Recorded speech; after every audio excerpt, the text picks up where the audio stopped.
साथियों नमस्कार, मैं विशाल। आप देख रहे हैं गोल्डन बर्ड भारत। हमारी मौजूदगी अभी जमानिया तहसील के सामने रामलीला मैदान में है और यहाँ पे भाकपा माले पार्टी का राष्ट्रव्यापी देशव्यापी धरना चल रहा है। तमाम मुद्दे हैं, जैसे मजदूर को सही मजदूरी नहीं मिल रही है, किसान की विरोध में नीतियाँ बन रही हैं, सरकार बना रही है, किसान मजदूर सभा है, इनकलाबी नौजवान सभा, ये तमाम मुद्दे हैं। इन्हीं सारी मुद्दों पे यहाँ पे धरने पे बैठे हैं कामरेड के तमाम सदस्य हैं, कार्यकर्ता हैं और यहाँ पे किसान यूनियन के नेता ईश्वरी प्रसाद कुशवाहा जी हैं। इनसे सारी मुद्दों पे बातचीत करेंगे। बहुत बहुत स्वागत है नेताजी। धन्यवाद। यहाँ पे राष्ट्रव्यापी आंदोलन कर रहे हैं, आप लोग बैठे हैं। इस आंदोलन का मकसद क्या है आप लोग? धन्यवाद विशाल जी। आज पूरे देश में जितने केंद्रीय ट्रेड यूनियन हैं उन सारे लोगों ने राष्ट्रीय स्तर पे हड़ताल का आह्वान किया है और जिस तरह से 3 काले कानून आए थे किसानों के खिलाफ और जिसके खिलाफ बड़ी लड़ाई हुई, 750 किसान शहीद हुए थे, तब जाके वो वापस हुआ था।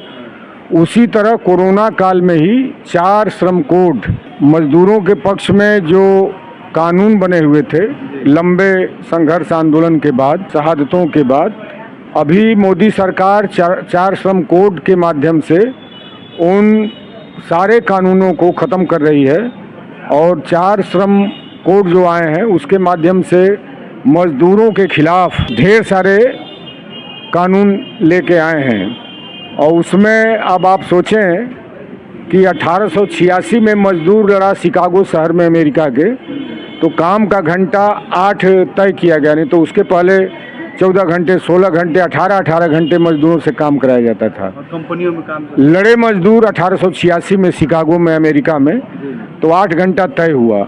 लेकिन एक बार फिर आज ये मोदी जोगी की सरकार कानूनी तौर पे उस काम के घंटे को 8 से बढ़ा करके 12 घंटा कर रही है।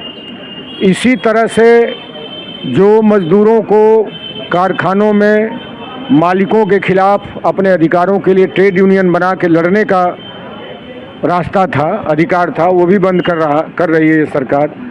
जो परमानेंट जॉब का मामला था वो सब भी अब ये सरकार ठेके पे वो तमाम इस तरह से वो कर रही है, परमानेंट जॉब का मामला ख़त्म कर रही है।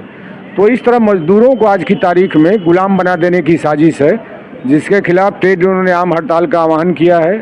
तो इस हड़ताल का समर्थन पूरे देश में जो किसानों के आज भी सवाल हैं, वो चाहे एमएसपी कानूनी गारंटी का सवाल हो या अन्य सवाल, उन सारे सवालों को जोड़ करके किसान भी, संयुक्त किसान मोर्चा भी और उसमें जुड़े हुए हम किसान महासभा के लोग और इसी के साथ जो गांव में मजदूर हैं उन लोगों ने भी अपने सवालों के साथ, जैसे कि गांव में मनरेगा का कानून बना 2006 में, तो ये था कि किसी बहाने मशीनीकरण खेती में हो रहा है तो कम से कम मनरेगा में काम के बहाने मजदूरों के घर में, उस समय 100 रुपये मजदूरी थी जब ये लागू हुआ, तो मजदूरों के घर में 200 रुपये 400 रुपये जाएंगे रोज़। अब आज की तारीख में मनरेगा में मोदी सरकार ने ऊपर से ही फंड ही ख़त्म कर दिया और जिससे गांव में जो भी थोड़ा बहुत फंड है तो काम नहीं हो रहा है, मजदूरी बकाया है लोगों की और बड़े पैमाने पे मैंने मजदूर बेकार पड़े हैं आज की तारीख में और बड़ी दशा दुर्दशा है। और इसीलिए गांव की गरीब आबादी वो कर्ज में डूब रही है। जो माइक्रो फाइनेंस कंपनियां हैं उनसे भारी कर्ज लिए हुए हैं लोग और उसकी जो रिपोर्ट आ रही है कि लोग कर्ज नहीं देने के चलते गांव घर छोड़ के भाग रहे हैं बम्बई और तमाम इस तरह के गुमनाम जगहों पे, चेन्नई वगैरह बड़े शहरों में, या लोग अपने बच्चों को बेच के, बच्चियों को बेच के वो कर्ज की किस्त चुकाने की स्थिति में पहुंच रहे हैं। या तमाम जगहों पे महिलाएं फांसी लगा रही हैं, लोग फांसी लगा रहे हैं जो किस्त वसूली है, कर्जा वसूली है, या बैंक और उसके प्रताड़ना से एकदम। और देख रहे हैं तो महिलाएं अपना तन बेचने को मजबूर हो रही हैं। तो ये जो जिम्मेदारी सरकार की थी कि लोगों को काम मिले, कर्ज न लेने पाएँ, तो आज की तारीख में लोग कर्ज में तबाह हैं। बिजली का भारी बकाया बिल, लोग कह रहे हैं कि पंजाब और दिल्ली से हम ही लोग ज़्यादा धनी हैं, गाजीपुर में, पूर्वांचल में हम लोग का क्यों नहीं 200 यूनिट फ्री होगा, 300 यूनिट फ्री होगा। तो इन तमाम सवालों पे अभी आप देखिए ना, देश में 16 लाख करोड़ रुपया अडानी अंबानी का मोदी सरकार ने माफ़ कर दिया। शायद हम आप अंदाज़ा भी नहीं लगा सकते कि 16 लाख करोड़ रुपया कितना होगा। और गरीब आदमी का, मजदूर हो या किसान हो, एकदम गांव में कीड़े मकोड़े की ज़िंदगी हो गई है। न दवा मिल रहा है, न बच्चों की ठीक पढ़ाई हो रही है। और उसमें सरकार की तरफ से अगर 1-2 लाख करोड़ भी हो जाता तो ये सब सारे कर्जे माफ़ हो जाते। अभी आंकड़े आ रहे हैं कि 27,000 स्कूलों को, प्राइमरी स्कूलों को योगी सरकार ने बंद कर दिया। ये क्या है मामला? कहाँ तो शिक्षा देने का मामला था, लोग शिक्षित हों, दलितों के, पिछड़ों के, अल्पसंख्यकों के बच्चे शिक्षित हों। अब जो भी खिचड़ी स्कूल थे उनको भी ये योगी सरकार बंद कर रही है। तो कहाँ ले जा रही है गरीबों के बच्चों को ये सरकार?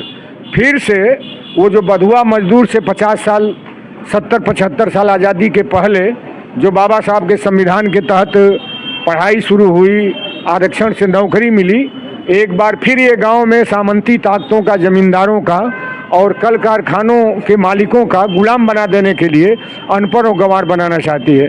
तो ये तो देश में जो दुश्मन लोग हैं उनका काम ये भाजपा सरकार कर रही है। तो इन्हीं सब सवालों को लेकर के हम लोग आज जो आम हड़ताल का आह्वान है उसमें हम लोग शामिल हैं और अभी ज्ञापन देंगे। करीब 12-13 सूत्री ज्ञापन है। तो उसमें बिहार में जो अभी स्पेशल सर्वे हो रहा है, पुनरीक्षण हो रहा है मतदाताओं का, उसको भी लेके हम लोग ज्ञापन देंगे कि ये तो सरासर मैंने अब मोदी सरकार का सब हथकंडा फेल हो रहा है। बिहार में लग रहा है कि वहाँ कोई काम नहीं करेगा, इनका हथकंडा दाव। तो अब एक नया कि गरीबों को बाहर कर दो वोटर लिस्ट से। तो ये सब सारी चीज़ों के खिलाफ में हम लोग मनरेगा से लेके ये जो 4 श्रम कोड हैं उसको वापस लेने को लेके, बिजली और तमाम ये सब सवालों पे अभी एसडीएम जमानिया को हम लोग ज्ञापन सौंपेंगे।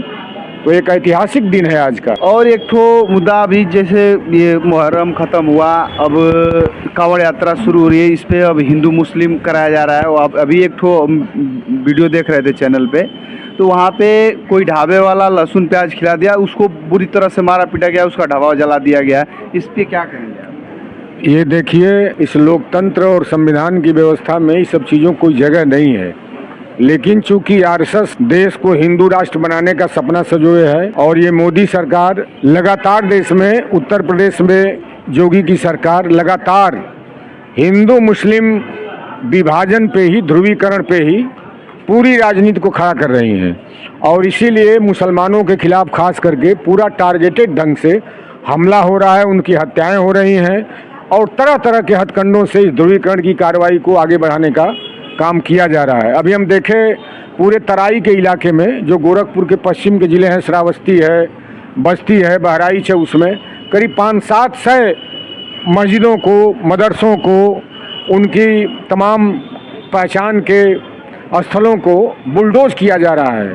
हम लोगों ने बल्कि 30 जून को पूरे प्रदेश में इसके खिलाफ वो दिया था ज्ञापन भी, धरना दे करके टीम गई थी हमारी जांच की। तो हर तरह के हथकंडों से ये अभी ये जो आ रहा है कांवड़ वाला सावन में, पिछली साल भी ये कोशिश की थी, सुप्रीम कोर्ट ने उसको नहीं माना और इनको लताड़ लगाई। अभी फिर इस साल वो नेम प्लेट लगाओ, क्या करो क्या करो, तो फिर वही दोहराया जा रहा है एकदम उसी तरह से ध्रुवीकरण की राजनीति। लेकिन हम लोग देख रहे हैं कि धीरे धीरे देश में जो लोग हैं, दलित हैं, गरीब हैं, पिछड़े हैं, सारे लोग समझने लगे हैं कि ये तो मैंने रोटी रोजगार का सवाल कहीं है नहीं, और इसी तरह के सवालों पे भी डंडा खड़ा किया जा रहा है। तो लोग समझने लगे हैं और धीरे धीरे इनके खिलाफ माहौल भी बनने लगा है। तो ये पूरी बातें हैं। चलिए ठीक है, सारे मुद्दों पे अपनी बात रखे हैं किसान यूनियन के नेता ईश्वरी प्रसाद कुशवाहा जी। और वीडियो आपको कैसा लगा कमेंट बॉक्स में जरूर दीजिएगा और वीडियो को लाइक करिए, शेयर करिए, चैनल को सब्सक्राइब करिए। नमस्कार।